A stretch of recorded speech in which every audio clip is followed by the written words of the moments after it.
5장 스토리는 두 가지 에피소드가 교차되어 있고 섞여 있습니다. 회당장 야이로가 예수님께 간청해서 딸이 위중했기 때문에 고쳐달라고 하는 것 때문에 가는 길에 또 혈루병을 걸린 여인이 예수님을 만져서 치료되는 그것이 함께 있습니다. 이 둘이 왜 섞여 있을까, 만났을까? 공통점이 많기 때문에 그렇습니다. 12년 동안 혈루병이라는 질병, 고통 가운데 있는 여인 12년.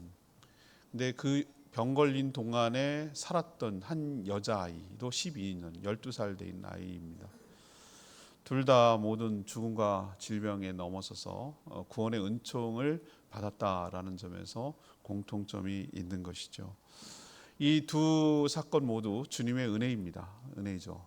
은혜란 여러분이 잘 아시는 대로 받을 자격이 없는 자에게 거저 주시는 하나님의 선물을 은혜라고 말합니다.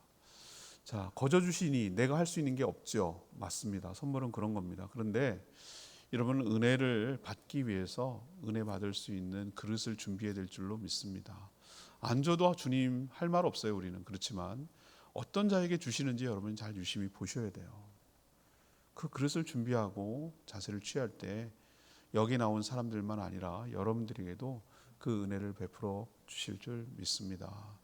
그래서 오늘 어떤 질문을 던지냐면, 누가 주의 은혜를 받습니까? 바로 그 사람이 여러분이 되기를 소망합니다.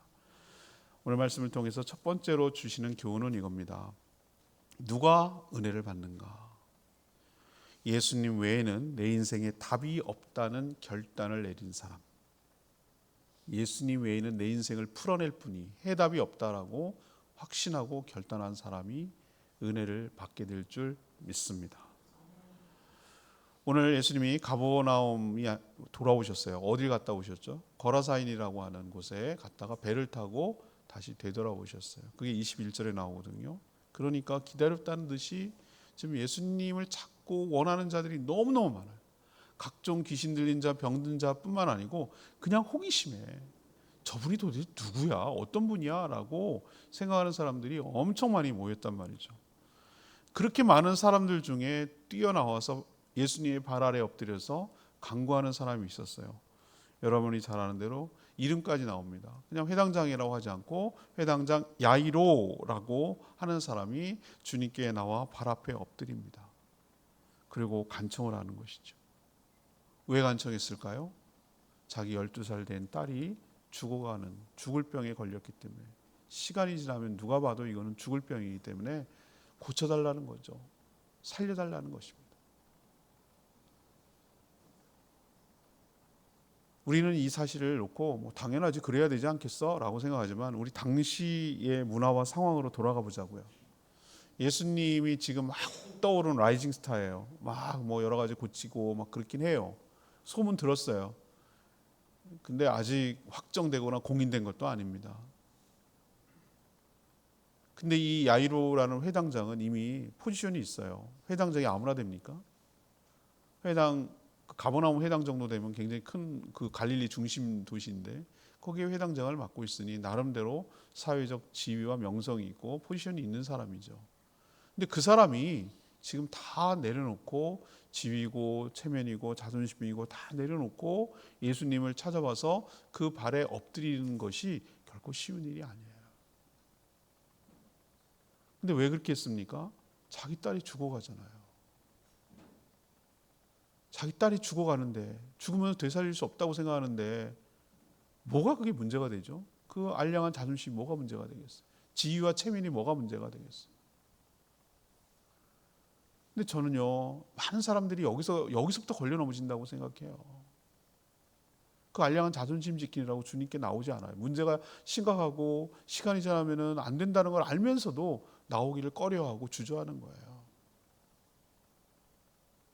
그런데 야이로가 나왔다는 것은 그 자존심 때문에 이런 것 때문이 아니었어요. 딸 때문이 아니었어요. 뭐 때문에 왔냐면은 오늘 몇 절에 나옵니까? 주님이 오셔서 안수해서 23절에 나오잖아요. 주님이 오셔서 손을 얹고 안수해야만 내 딸이 낫게 될 줄로 믿습니다. 살게 될 줄로 믿습니다. 라는 그 믿음 때문에 다 내려놓을 수가 있었던 거고, 주님께 발 꿇어 엎드려서 간청할 수 있었던 이유는 딱 하나예요. 주님만이 이 문제를 해결할 수 있다. 주님만이 이 문제를 해결할 수 있다. 이런 확신 때문이에요. 교차에서 지금 설명을 합니다. 그럼 12해나 혈루병에 걸렸던 아이, 이 여인. 혈루병이라는 것이 하혈을 하는 구인병이죠. 뭐 한 달에 한 번도 힘들다고 막 짜증을 부리고 뭐 그런 게 있잖아요. 증후군이 있잖아요. 12년 동안 이런다고? 그럼 이거 어떻게 일상을 살지? 못 살죠. 너무 불편하고 힘들 것 같아요. 제 그냥 느낌으로만 그래요. 12년 동안 알았단 말이죠. 그 여인을 보면은 오늘 설명하고 있는데 26절에 보니까 많은 의사에게 많은 괴로움을 받았다라고 그랬어요. 저는 이 표현이 안 들어왔는데 이 여인이 당했을 고통이 절절하게 느껴졌어요. 근데 많은 의사에게 보였는데 왜 괴로움을 당하죠? 왜 의사에게 괴로움을 당합니까? 괴로움을 당했다라고 표현하는 것이 전 느껴지더라고요. 왜 그런가? 보세요. 저 사람 용하다는 의원이 있으면 갔을 거 아니에요? 가가지고 큰 기대감을 갖고 갔을 거란 말이에요.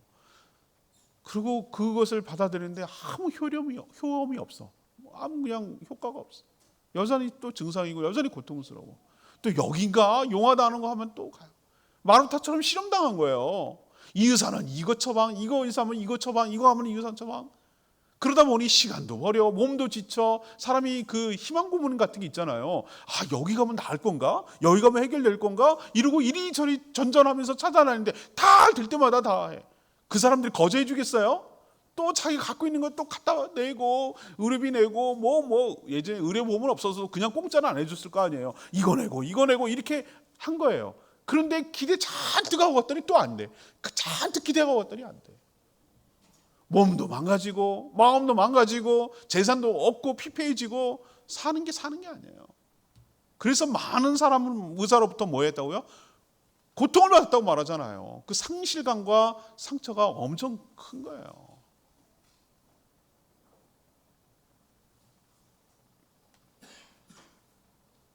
그런데 그러던 차였는데 들리는 소문이 예수님이 여기 온다는 거예요. 예수님이 고쳐주신다는 거예요. 예수님이 낫게 해주신다는 거예요. 내 문제도 저분이 낫게 해주시겠구나. 이런 믿음이 생기기 시작한 거예요. 그녀의 믿음이 어디까지 갑니까? 28절 내가 그의 옷에만 손을 대어도 구원을 받으리라. 그분이 나를 알아주시고 뭐 안수해 주시고 뭐 하지 않아도 나는 그의 옷자락에 손을 터치만 해도 내 병이 나을 줄로 믿습니다. 라는 믿음이 생긴, 확신이 생긴 거예요. 여러분도 내 삶의 문제를 얼마나 해결해 보려고 애를 씁니까? 이 여인 같은 삶을 살지 않았나요? 이렇게 해도 해결해보고 이게 좋다 그러면 이것도 해보고 남들이 이거 좋다 그러면 이거 해보고 다 있잖아요. 여러분도 나름대로 삶을 타게 해보려고 얼마나 지금까지 부단하게 노력했냐. 다 여러분 원하는 대로 됐습니까? 아니요. 얼마나 마음에 상처만 입었냐고. 좌절감, 상실감 이런 것들 때문에 그리고 점점 피폐해져가는 내 삶 그리고 나의 시간 허비함 이런 것들이 얼마나 여러분들을 힘들게 하고 지치게 하냐고요. 그런 상태라면 그리고 내 딸이 점점 시간이 지나고 짝깍 시간이 지나가면 이 딸이 죽어가는 것을 지켜봐야 되는 아버지의 그 심정 여러분 이해하시겠어요? 이런 상황일 때 여러분 기억하셔야 되는 게 있어요. 내 삶에 여러 유형의 문제가 있지만 그것이 무엇이 됐든 간에 내 삶의 문제는 내가 스스로 노력한다고 해결될 수 있는 문제가 아니고 이 키는 이 문제 해결책은 예수님이 갖고 계시다. 예수님을 만나야 내 문제가 해결될 줄로 믿습니다. 그런 믿음을 가지셔야 돼요. 그럼 믿음이 없으면 예수님을 찾지 않아요. 딴 방법 찾는다고요. 딴 방법은 찾는다는 얘기는 예수님 안 믿는다는 얘기예요. 의사를 더 믿고 또 누굴 기대고 무슨 재테크하고 뭐 하는 건 무슨 뜻이냐면 난 예수님 따위는 안 믿어요. 이게 더 확실하거든요. 눈에 보이거든요. 꽉 잡을 수 있거든요. 그게 뭘 의미하는지 아세요? 난 안 믿고 이걸 믿는다는 얘기예요. 그런 사람에게는 은혜가 없어요. 아무런 기적도 없고요. 근데 믿음만 있으면 되나요? 믿음이 있다는 게 어떤 식으로 나타나는 줄 아십니까? 믿음은 확신은 결단을 해요. 이렇게 하면 안 되겠다, 이런 식으로 살면 안 되겠다라는 어떤 결단을 해요. 결단은 반드시 어디로 옮겨져야 되냐면은 행동으로 옮겨질 줄로 믿습니다. 여기까지 가야 되는 거예요. 확신이 생기는 것만으로 여러분의 문제가 해결되지 않아요.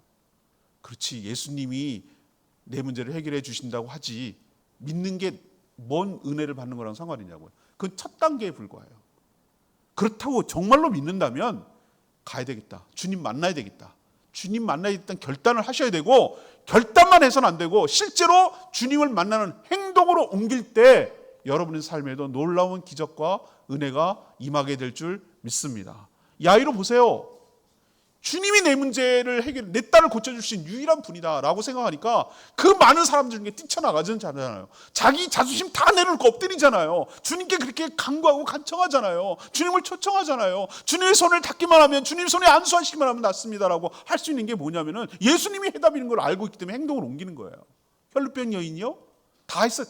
근데 안 된다는 걸 알고, 주님이 문제의 해답인 걸 알고 용기를 내고 움직이잖아요.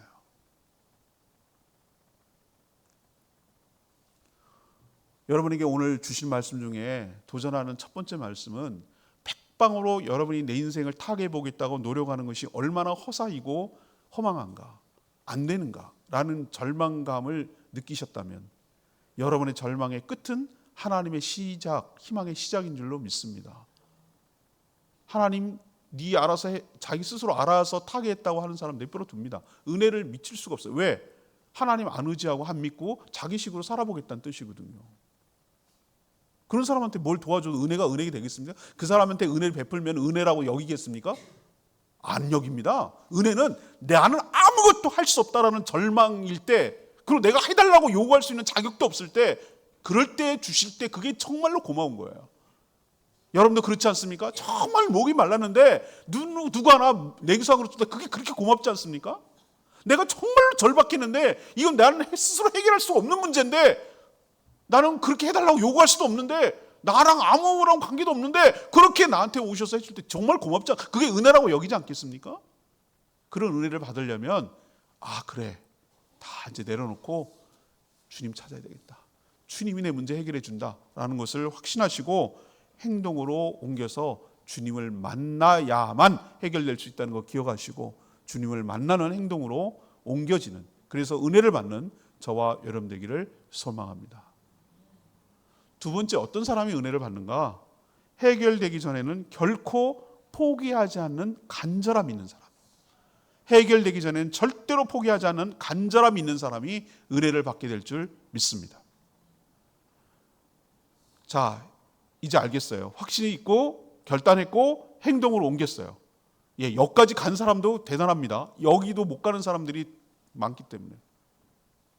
근데 딱 그런 행동으로 옮겼다고 해서 일사천리로 착착착착 풀립니까?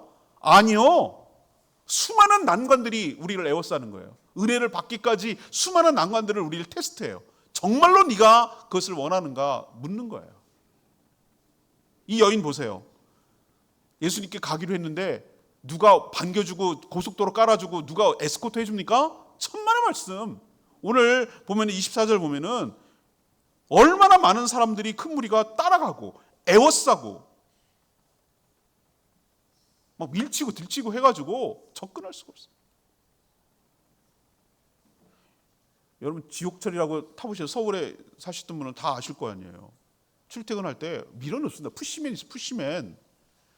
그렇게라도 가야 되니까, 이걸 놓치면 지각하니까 그렇게라도 막 끼어서 타서 숨도 못 쉴 정도로 아주 그냥 사람이 짐짝처럼 돼가지고 그냥 얼린 동태처럼 이렇게 있어고 가야 되는 상황. 여러분 이태원 그 참사가 일어날 때 그 시뮬레이션 한 걸 제가 봤어요. 어우 섬찟해요. 사람이 딱 이게 섰는데 체구가 작은 여성들은 그냥 자기 의지랑 상관없이 공중에 들려가지고 이렇게 떠밀렸다고 그러더라고요. 시뮬레이션 해보니까. 자기 의지와 상관없이 그냥 이렇게 가다가 하나 넘어지니까 그냥 무게 때문에 깔려서 압사한 거예요. 그런 지경이라면 거길 뚫고 간다고? 물론 예수님이 에워싼 게 어느 정도 밀집도인지는 알 수 없지만 분명히 가냘프고 여인이고 병색이 있고 그런 사람이 그걸 뚫고 거기까지 예수님께 접근한다는 게 결코 쉽지 않았다고 여러분 짐작이 가지 않아요? 근데 갔어요. 왜 갔죠? 절박하니까. 이거 아니면 해결 안 되니까. 절박함이 이겨요. 저는 스포츠 경기를 가끔 보는데 뭐 프리미어리그나 이런 데 보면은 1등, 2등 누가 승점을 높여가지고 1등으로 우승을 하느냐 리그에서 그것도 흥미진진한 경기예요. 누가 1등을 탈환하고 뭐 이렇게 하는 것도 있는데 진짜로 재밌고 실감나는 경기는 언제인 줄 아십니까? 1부 리그에서 2부 리그로 강등될 때 강등되냐? 네가 강등할 거야? 내가 강등할 거냐? 데스매치라고 그러죠. 죽음을 놓고 떨어지느냐 남느냐 이거 갖고 강등권을 두고 싸울 때 진짜 치열해요. 우리나라도 그렇고요. K리그도 마찬가지고 2부 리그로 떨어질 거냐 말 거냐 이거 놓고 싸울 때 정말 눈에 막 불이 뻑뻑 납니다. 목숨 걸고 싸워요. 진작 좀 그렇게 하지. 내가 그런 생각이 들긴 하는데 어쨌든 그게 더 절박해요. 근데 해설하는 말이 제가 귀에 쏙 들어오는 말이 하나 있어요.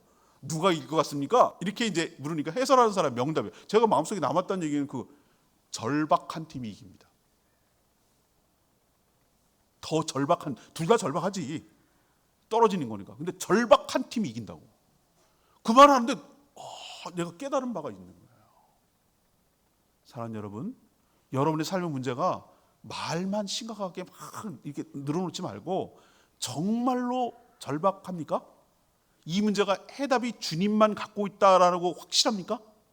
그러면 여러분 포기하지 않아요. 포기할 수가 없어. 결코 중단할 수가 없어. 일이 될 때까지 여러분은 어떤 식이든지 방법을 찾아낼 거예요. 그 뚫고 나갈 거예요. 난 살아야 되니까. 이 병을 고쳐야 되니까. 주님 만나야 되니까. 어떻게든지 주님이 터치해야 되니까. 그래야 되니까 이게 문제가 되지 않아. 막 끼었고 그걸 뚫고 나가는 거예요. 여러분도 그런 절박함과 간절함이 여러분 삶 가운데 있게 되기를 바랍니다. 그게 은혜 받는 비결이에요. 근데 우린 너무 나이스해. 너무 쿨해. 아니면 말지 뭐. 그만큼 절박하지 않아요. 그냥 견딜만 해. 그냥 지금까지 싹 이렇게 그냥 병하고 살아왔는데 이렇게 사는 거야 이러고. 간절함이 없어. 오히려 병을 즐기는 것 같아. 제가 보니까. 그냥 누리는, 그냥 그게 그냥 친구하면서 같이 가는 것 같아. 하나님이 해결해 줄 줄 믿습니다. 주님만이 해결해 줄 줄 믿습니다. 주님, 내가 어떻게든 주님을 만나야 되겠습니다. 라는 절박함이 방법을 찾아낸다고요.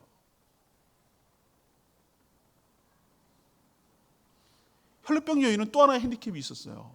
인위적으로 이게 물리적으로 사람 많은 것만이 난관이 아니었어요. 여러분 혈루병은 레위기에 보면은 정결법에 따라서 레위기 15장 25절에 보면은 부정한 여인이에요. 부정한 여인. 우리는 부정과 정결에 대해서 지금 사회적 관점으로 대면 안 돼요. 당시 유대 문화, 율법 속에 살아온 유대 문화를 대야 돼요. 부정한 여인을 정결한 여인, 우리는 이거 위생적인 관점에서 접근하면 안 돼요. 어떤 제의적인 장권, 종교적인 관점에서 이것을 접근해야 되는데 하혈을 하거나 이런 상태에 있는 여인들을 부정한 기간으로 봤어요. 그래서 이거 통과를 해야 돼요. 근데 계속 그런 상태에 있으니까 이 여인은 평생 동안 12년 동안 부정한 여인이었어요. 문제는 뭐냐면은 율법에 의하면은 정결법에 의하면은 부정한 자를 터치하거나 부정한 자가 또 다른 걸 터치하거나 건강한 사람도 부정한 것을 만지거나 시체를 만지거나 뭘 만지거나 또는 부정한 사람이 멀쩡한 사람을 터치하거나 만지면 어떻게 됩니까? 부정이 전염되는 거예요. 그래서 이 여인은 숨겨야 돼요. 이 여인은 자기가 부정한 여인이라는 걸 드러낼 때 감당 못할 어려움이 온다는 걸 너무나 잘 알기 때문에 자기 병을 숨길 수밖에 없어요. 그래서 뒤에 몰래 가서 뒤로 갔잖아요. 앞으로 정면을 알릴 수가 없어. 왜? 자기가 떳떳하지 못하고 율법적으로 정결하지 못하다는 걸 알기 때문에. 예수님이 누가 그랬어라고 했을 때 왜 두려웠을까요? 거룩하신 분을 내가 만져가지고 부정하게 만들어놨으니 얼마나 무섭겠냐고. 이런 생각 때문에 두려운 거예요. 왜 뒤로 갔냐고요? 정면을 못 나선다고 제가 말씀드렸잖아요. 이런 거 뚫고 지나가기가 어쩌면 물리적으로 사람이 많은 것보다 더 힘들었을지 몰라요. 사람이라는 게 심리적 장벽이 더 크거든요. 너는 안 돼. 너까지 게 뭐라고. 너 가면 안 돼. 너 사람 민폐야. 너는 가면은 얼마나 사람 힘들게 하는 건데 이런 어떤 심리적 장벽이 넘어서기가 훨씬 더 힘들어요. 물리적인 장벽보다. 여기서 사람들이 많이 걸려 넘어져요. 넌 안 돼. 넌 자격 없어. 넌 할 수 없다니까. 그 스스로 가둬놓은 그 틀에 그 난관에 스스로 묶여가지고 못 나가요. 그래서 은혜가 없고 기적이 없는 거예요. 또 장벽이 찾아옵니다. 이런 얘기를 하고 시간 끌었어요. 야속했겠죠. 야이로 입장에서 말이에요. 딸이 죽어가는데 얘는 또 뭐야? 예수님 왜 또 중간에 또 멈춰? 정말 막 속이 탈 거예요. 아니나 다를까 염려했던 바가 나타났어요. 집에서 사람이 옵니다. 회장장님, 딸이 죽었습니다. 선생님, 괴롭게 하지 마십시오. 이제 소용없습니다. 번거롭게 하지 마시고요. 이제 끝났습니다. 이 절망적 비보, 우리를 얼마나 힘들게 합니까? 이런 상황이 닥칩니다. 다 끝났다니까요. 죽었다니까요. 이 상황 딱 닥치면요, 여러분 엄청 힘들고 어려워요. 이거야말로 무서운 장벽이에요. 은혜를 받기 위한 정말 무서운 장벽이 딱 쳐지는 거예요. 끝났잖아, 죽었다잖아, 이렇게 말하는 앞에 우리는 속수무책이에요. 여러분 기억하셔야 될 게 있어요. 사람들은 나는 다 죽었다고 말하지만 주님이 죽었다고 해야 죽는 것입니다. 이거 여러분 꼭 기억하셔야 해요. 나는 끝났다고 하고 사람들은 다 끝났다고 해요. 죽었다는 거예요. 끝났다는 거예요. 이제 소망 없다는 거예요. 이제는 끝이라는 거예요. 근데 그거는 너네들의 얘기고 주님이 그렇게 말씀하셔야 끝난 거예요. 끝나야 끝난 거예요. 오늘 예수님 뭐라고 해요? 그렇게 생각하는 사람에게 두려워하지 말고 뭐하라? 믿기만 하라. 두려워하지 말고 믿기만 하라. 우리는 얼마나 두려움에 많이 빠집니까? 얼마나 죽음 같은 일을 경험하냐고요. 얼마나 많은 절망을 경험하냐고요. 끝났어, 죽었어. 그 뒤에 후폭풍 때문에 얼마나 두렵냐고요. 얼마나 무섭냐고요. 얼마나 절망 가운데 있냐고요. 근데 주님이 하신 말씀 붙들으셔야 돼요. 두려워하지 마라. 두려움이라는 것은 믿음 없을 때 찾아오는 증상이거든요. 두려움의 반대 대척점은 믿기 때문에 오는 평안함이 그 대척점이에요. 가보니 아니나 다를까 통곡했어요. 이스라엘 장례법은 당일 처리해요. 부패가 심하기 때문에 우리처럼 3일장 하지 않아요. 당일 끝내버려요. 죽은 날. 통곡하고 난리가 났어요. 소란하고 주님께서 왜 이렇게 떠드느냐. 이 아이는 죽은 것이 아니라 잔다고 하니 사람들이 비웃습니다. 당신이 여기 와서 지금 와가지고 한다는 소리가 뭐? 알긴 하는 소리야. 우리가 확인했어. 죽었다고. 근데 뭐 잔다고? 저렇게 아무것도 모르고 저런 식으로 한다고. 이런 말을 비웃은 소리를 예수님만 들었겠냐고요. 회당장 야이로는 왜 안 들었겠냐고. 이런 게 얼마나 우리를 힘들게 하는지 아세요? 주님 이제 됐습니다. 여기까지 오신 것만 해도 감사합니다. 이제 편히 가십시오라고 하고 싶은 마음, 포기하고 싶은 마음이 얼마나 많은 거기 지점이 있었겠냐고요. 근데 쭉 진행하는 모습을 볼 때 야이로가 단 한 번도 주님 그만해 됐습니다라고 말한 적이 없어요. 왜? 정말 주님께서는 그 뭔지는 모르지만 죽음조차 이겨내시고 죽음조차 딸은 죽었다고 말하지만 아니야. 주님께서 이 모든 것들 상황을 뒤엎을 수 있을 것이야 라고 끝까지 주님을 신뢰하는 그 믿음과 정말 딸을 살리고 싶은 간절함이 있었기 때문에 결코 포기하지 않았어요. 혈류병경도 마찬가지고요. 우리는 수없이 예수님을 믿고 도전하고 시도합니다.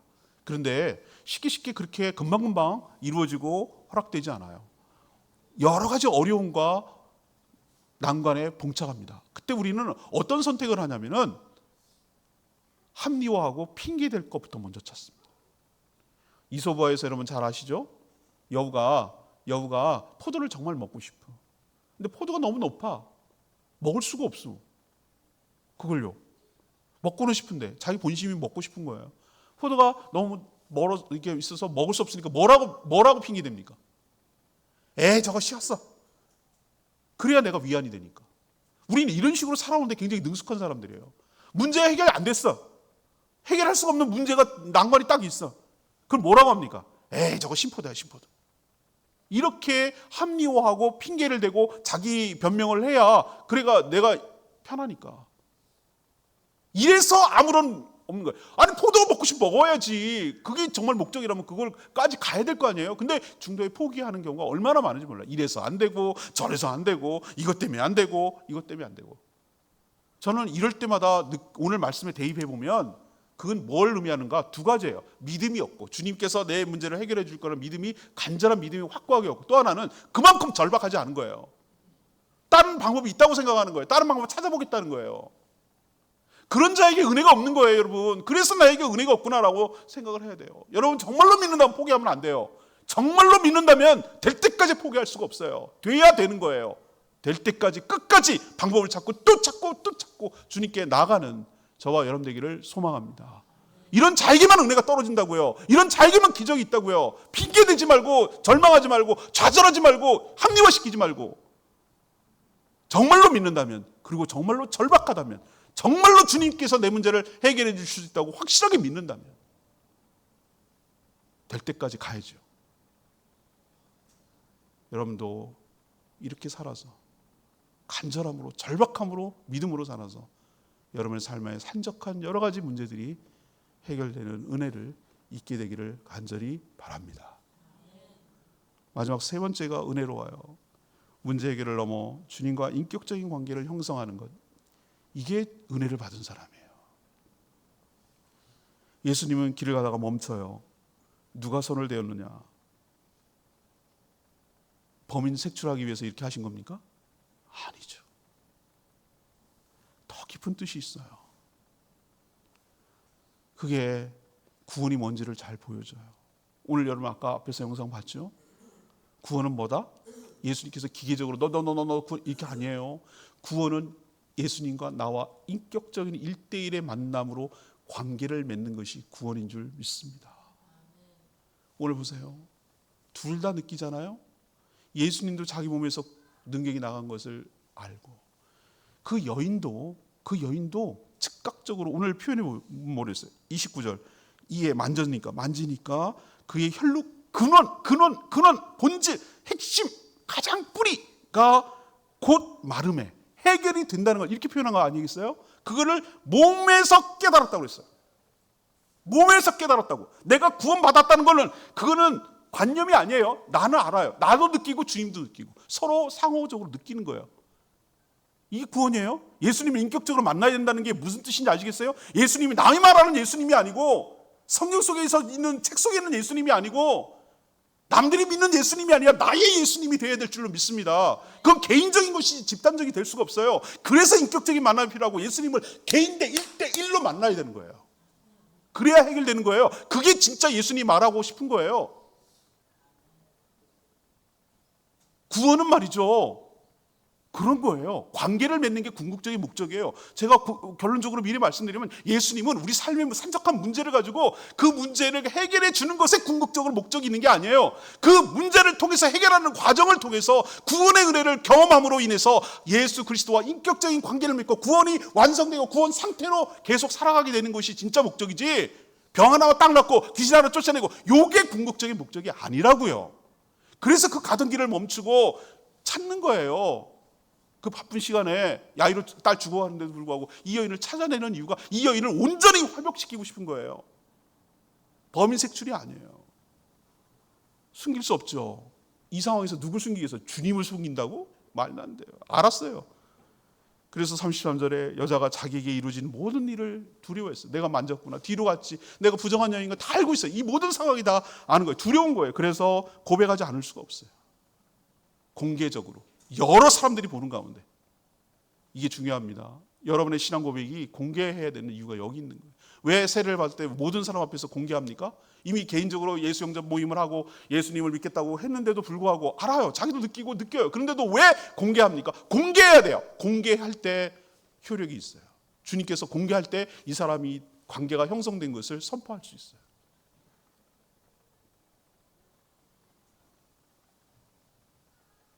다 이실직고 하니까 본인도 그렇고 주변 사람도 그렇고 야단 맞을 줄 알았어요.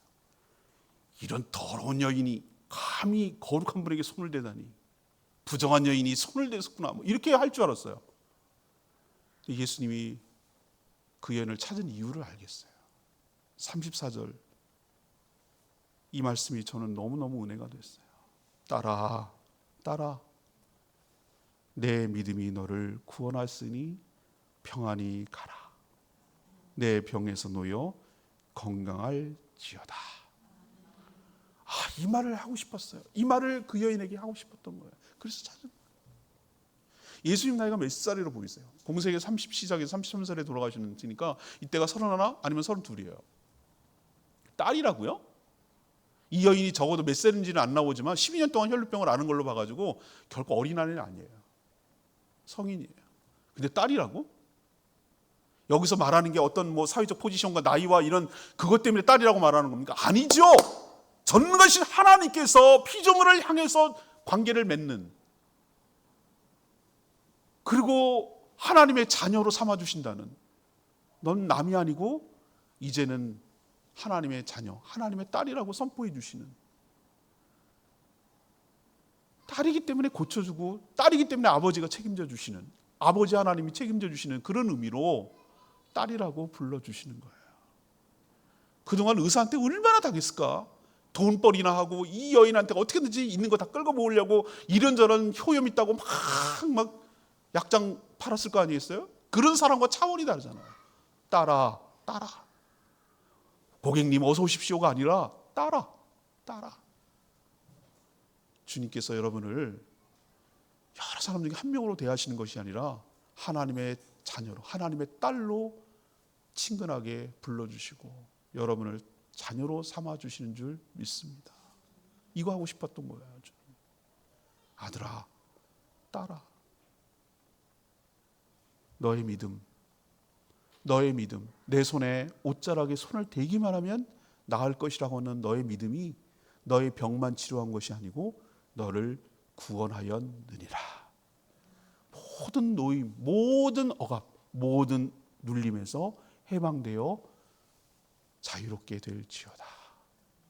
너의 질병에서 노임받아 건강할지어다. 이 얘기를 정말 해주고 싶었어요. 그래서 평안을 누리라고. 이 여인은 평안이 없었어요. 많은 사람들은 이 여인처럼 이런저런 것 때문에 발목이 잡히고 눌려서 평안을 잃어버렸어요.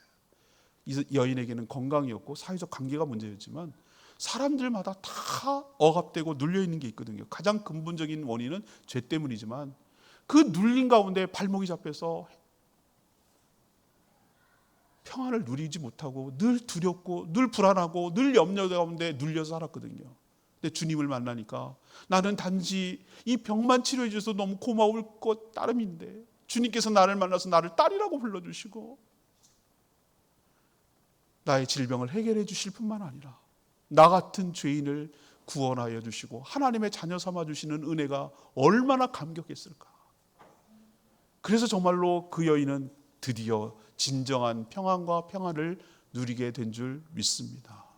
이거 하고 싶었던 거예요, 주님께서. 그래서 멈추게 한 것이에요. 저는 야이로 지바에 갔을 때 예수님께서 한 거 유심히 본 게 하나 있어요. 그 기적의 현장에 아무도 들어오지 못하겠어요. 특정한 사람만 들어오게 했어요. 중간에 중도에 포기하려는 야이로 얼마나 죽었다잖아요. 잔다고 할 때 비웃는 사람들 주변에 있는데 중단하지 않았어요. 믿음이 끝까지 있었거든요. 주님만이 해결해 줄 거라고 믿는 믿음이 있거든요. 그 부모, 자녀, 그 제자들 중에서 다 데리고 가지 않았어요. 딱 3명. 베드로, 요한, 야고보 딱 3명만 데리고 들어갔어요. 왜 그렇지? 더 많이 보여주면 좋잖아요. 기적의 현장을 더 많이 보이면 좋잖아요. 왜 안 보여줬을까? 알겠다. 믿지 않고 기적을 그저 호기심만 대상으로 여기는 자에게는 기적의 현장은 의미가 없어요. 주님이 누구신지를 분명히 알고 믿고 그 은혜가 무엇인지를 아는 사람에게만 하나님 현장을 보여주세요. 여러분도 내 이득만 취하고 내 문제만 해결되기 위한 것이 아니라 여러분의 삶에 근원적인 구원의 역사를 경험하고 그 은총이 무엇인지를 알고 그것을 간증하며 평생 동안 감사할 사람에게 기적의 현장이 체험되게 될 줄 믿습니다. 달리다 굼, 소녀야 일어나라. 달리다 굼이에요. 일어나라, 소녀야 일어나라. 마치 자는 것처럼, 예수님 말씀대로 자는 것처럼 일어나서, 얘가 유령이 아니고 죽은 것이 그냥 돌아다니는 게 아니고 가짜가 아니라는 걸 보여주기 위해서 먹을 걸 줘라. 살았다. 완전 회복됐다. 예수님이 진짜 원했던 것은 관계 형성이었어요. 우리도 자꾸 예수님을 악용하고 이용하고 내 이득만 취하려고 그렇게 접근하면은 근본적으로 잘못됐어요. 내가 경제적인 문제만 해결해 주시고 내 질병만 고쳐주시고 내가 합격만 해결해 주시고 뭐만 해결해 주시고 그게 여러분의 삶의 궁극적인 목적이 아니잖아요. 예수님도 그걸 생각하지 않고 극단적으로만 이렇게 생각할 수 있어요. 병에 고쳐졌습니다. 건강한 몸으로 더 많은 죄를 짓습니다. 그게 여러분의 건강의 목적이에요? 그러려면 차라리 병으로 있는 게 나아요. 죄만 쌓을 수 있으니까. 그게 아니잖아요. 병에서 놓여서 주님, 그 병을 통해서 주님을 만나고 주님과 인격적인 1대1의 관계가 형성되고 주님을 믿기 때문에 관계가 형성됨으로 하나님의 자녀가 되고 그 구원을 완성하는 게 주님이 목적 아니겠어요? 여러분도 문제 해결에만 만족하지 마시고 주님과의 관계를 맺고 지속적으로 알아가고 주님과의 관계 속에서 지속적인 관계 속에서 살아가는 저와 여러분 되기를 소망합니다. 전 이게 은혜를 받은 사람이라고 생각하는 거예요. 이게 진짜 은혜예요. 오늘 말씀을 정리하면 오늘 첫 번째로 도전 주시는 말씀이 뭡니까? 여러분 애쓰고 힘쓰고 계시죠? 여러분 문제 해결하려고. 제가 지난번에도 한 비유를 들었습니다만 세이프 가드가 있어요. 뭐냐, 물에 빠진 사람들 할 때 정면으로 가면 물귀신데 같이 빠져 잡아당겨서 뒤로 돌아갑니다. 뒤로. 물에 빠진 사람 뒤로 들어가서 이렇게 끌어냅니다. 그래야 같이 안 죽어요. 네 힘을 해보겠다고 막 길을 쓰는 사람에게 가면 다 죽는다고요. 여러분이 막 여러분의 삶의 문제를 해결하겠다고 할 때 하나님은 개입 안 하고 놔둬요. 해보라고 해요. 두 손 두 발 다 들고 아무것도 할 게 없다는 것을 딱 손 털 때, 이때 하나님이 개입하시고 그때 여러분이 눈에 누가 보이기 시작하면은 예수님이 보이기 시작할 거예요.